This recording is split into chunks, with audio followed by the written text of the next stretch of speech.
Ay, nagtaba na, kakatanim lang.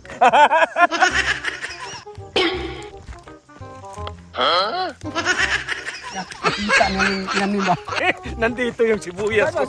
Kataba-taba. Ay! Anong nangyari na? Bakit naging damo to? Tanim ako dito. Para may aanihin ako sa sunod na buwan. May tanim na ako dyan eh.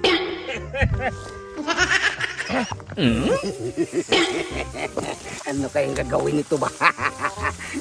De, tingnan daw. Uy, nagtatanim na. Kapag may tinanim, may aanihin. Nagtatanim pa, yayaman daw siya. Mamaya nanakawin ko man yan. Naganda nito ba? Sa akin matong lupa dito, pati dito. Magyaman ako nito. Magyaman-yaman daw siya. Hindi naman sa kanyang lupain niyang tinaniman niya. Sus, kataba-taba. Ay, nagtaba na, kakatanim lang. Maganda daw. Maganda ka ngayon, maganda ka ngayon. Akin man yan. Nanakawin ko man. Alis muna ako. Tapos na, parang alis na. Sa loob na isang buwan. Magyaman ako niyan. May mga tanim din ako dito kay akin matong lupa. Oo, to. Punta na dun. Ha?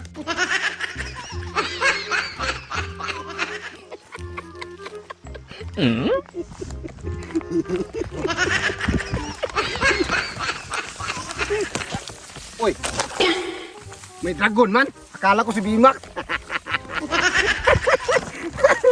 Wop, wag mo kong nga. Tanim ko man.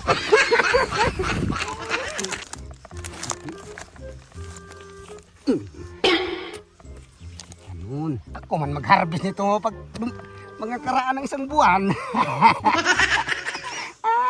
Si Bimak ay wala. Walang harbisin. Palitan ng damo-damo yung tinanim niya. Para meron naman siyang harbisin. Hindi naman yung masayang yung tinanim niya. Damihan ko. Para marami siyang mabinta. Palitan ko nito. Para pagbalik niya, makita niya yung tinanim ba. Maggalit talaga yun. Pag nakikita niya na tinanim niya na iba na. Nandito yung sibuyas ko. Kataba-taba. Ay! Anong nangyari na? Bakit naging damo to? Ay! Ikaw yung bumili? Marami doon sa akin. Sibuyas!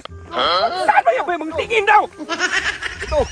Ito yung mga tinanim ko. Ay! Ay, hindi magsilbi yan! Ano hindi magsilbi? Masyam sa akin na to! Tara!